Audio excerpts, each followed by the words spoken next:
Hi everybody, Az here from HeelvsBabyface, and the first Terminator trailer for Dark Fate has just dropped, and it looks, oh my god, absolutely like a regular Terminator film.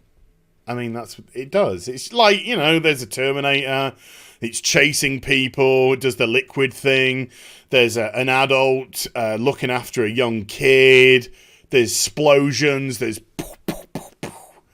there's ridiculous things happening. It looks like a regular Terminator film. Nothing more, nothing less. Might be a good way to stuff some popcorn down your throat, drink some soda, burp a bit, because it's very gaseous. It's very gaseous. And just have a gay old time. But The Hollywood Reporter, which is linked in the description box down below, I recommend that you check it out in its entirety, thinks that this is the wokest of wokes. And that Terminator Dark Fate is exactly what the woman needs to liberate and just... whatever. I'm going to go through this article and let me know what you think in the comment section down below. She's back!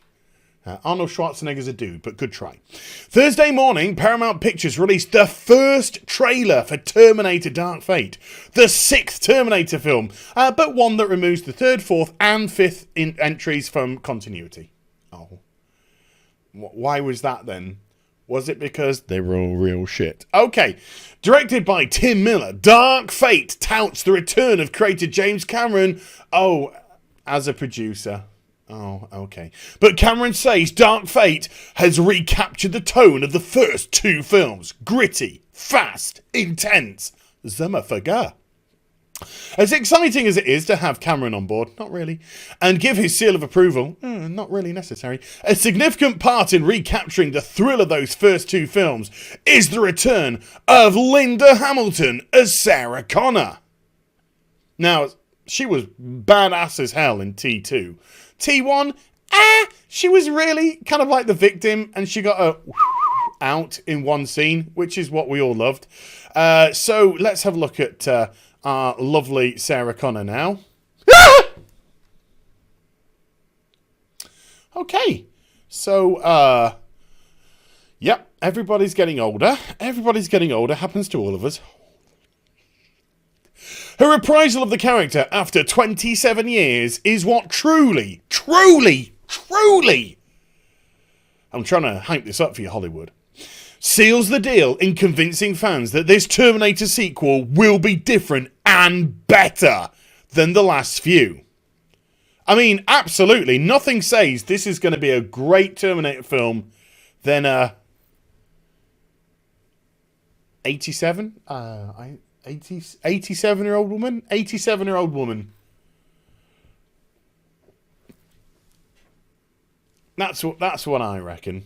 I love you, Sarah. Linda, I do love you. Particularly in Beauty and the Beast. You are awesome. The fate of the Terminator franchise has been in a pretty bleak spot for the past decade, but Dark Fate may be the bright spot audiences have been clamouring for. I mean, I know that I've been clamouring for an 87-year-old woman to be in a Terminator movie. It's all I live for. If that wasn't going to happen, I would just die.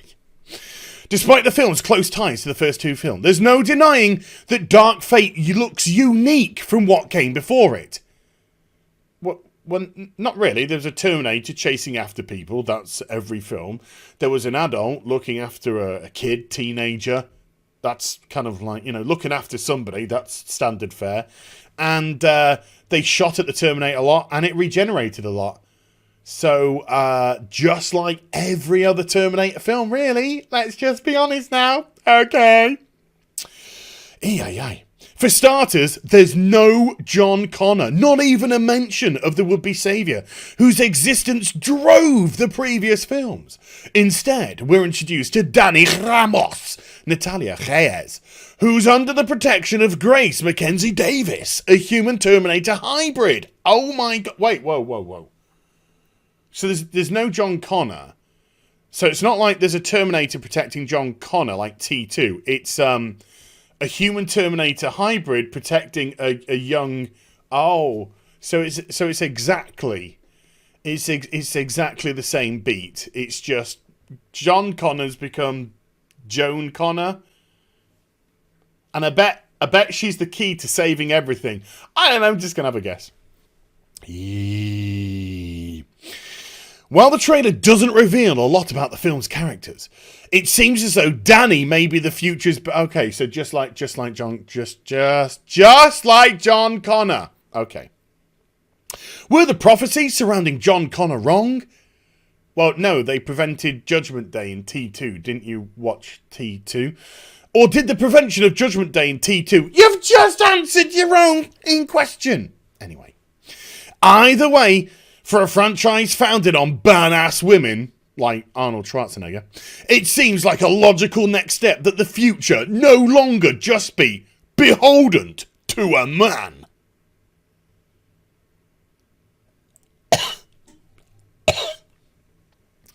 Yep, that's what I think when I watch Terminator. There's also the fact that the cast is largely Hispanic and Latino, and the film appears to be set in and around Mexico. Well, that would kind of make a lot of logical sense then, wouldn't it, really? I mean, if I was in Mexico right now, I'd be quite shocked if the vast majority of them were French. Hola, bonjour, monsieur, je voudrais un tequila, s'il vous plaît? Just, it wouldn't... No, probably a little bit more authenticity if there are some Latino and Hispanic people in and around Mexico. There's a feeling that Cameron, who's never one to shy away from social justice... sorry, I got frog in my throat then. Definitely has something to say about borders, immigration, and where our best chance of future stems from. Oh, right. Terminator Dark Fate is about the wall, Trump's wall. Oh, God, that sounds fun.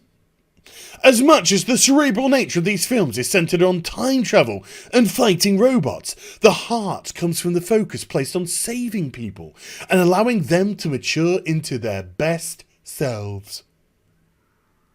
No, it isn't. It's about blowing shit up. It's about blowing shit up. Come on. Grace adds another wrinkle to the Terminator mythos. While we've already seen a Terminator human hybrid in Terminator Salvation, she seems to be aware that she's a Terminator human hybrid. Her role to protect and respect Danny, or can I just call them Joan Connor? Joan Connor. Seems like an amalgamation of the T-800 and Sarah Connor roles played in T2. So nothing's different at all then. You're saying nothing's different whatsoever. Okay. What's interesting about the trailer is that it positions us in the middle of a new story with new characters. I fucking hope so. One that crosses paths with Sarah Connor's story, but isn't reliant on nostalgia. As they bring Sarah Connor back after 27 years.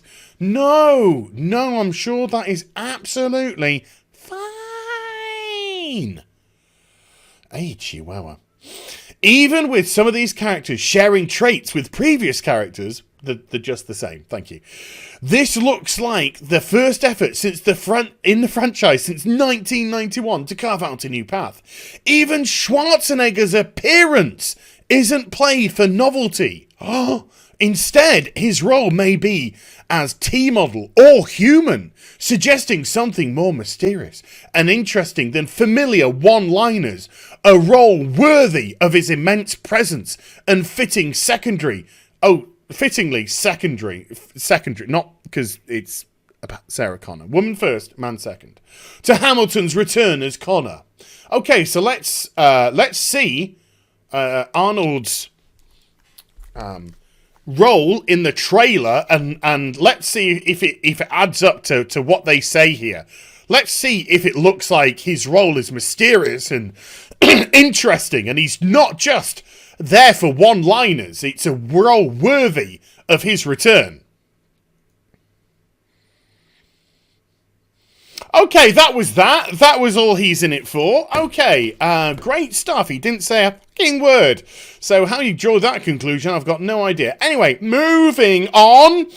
And then there's Gabriel Luna's new advanced Terminator, who looks like a combination of T2's T100 Robert Patrick and Terminator Genesis.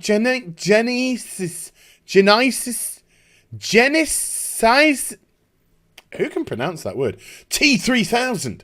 Luna's Terminator is eerily unassuming and less physically opposing than the T800. Oh, there's a Terminator Soy Boy. Okay, let's have a look at Terminator Soy Boy, shall we? There he is. Oh, that's the CGI one. Oh, remember when we had PlayStation 2s? Yeah. They were awesome, weren't they? Yeah, he's got a nice plaid shirt, you know, and yeah, looks like he's ready for his morning donut to me. Because physically opposing men, that scares Hollywood Reporter. I mean, there's nothing worse in a film about an alien, well, not an alien, but, you know, an alien creation, a non-dying, unstoppable robot. There's nothing more scary than it just looking like a regular Joe. Oh. You know when Arnold turned up in Terminator and he was like naked and like built like a brick shithouse, and you just like were like, ah! And no matter what you did to him, he would just like keep coming, and it was absolutely frightening beyond belief. Yeah, don't worry, we got Captain Plaid. Captain Plaid, not to scare people. We don't want to scare people in our scary robot film, okay? Ay. The Terminator sequels following T2 have always felt a little in the shadow of Cameron's movies, introducing some cool concepts, but never able to push the narrative forward in a way that felt natural or memorable. Or political. Is that what you're trying to say? Okay. Dark Fate has the opportunity to do that, to go beyond the shadow and continue travelling down the highway T2 ended on, toward an unknown future that we can face with a sense of hope and social justice. My goodness me, what an article. What an article. Look, check out the trailer. I'll link the T2 trailer, the Terminator Dark Fate trailer in the description box down below as well. I mean, you know, it just looks like a regular Terminator movie. Doesn't look shockingly bad. It just looks like a popcorn film to me. But it's nice to know that the Hollywood Reporter think it's a feminist film about Trump's immigration wall. So I hope you enjoyed the vid. If you did, do give it a thumbs up and also subscribe to the channel. Follow me on social media and Twitch live streaming. Links there in the description box down below. Yes, I fluffed that, but I don't care and I'm not going to re-record it. And I'll be back with some more stuff very soon. You take care. Bye for now.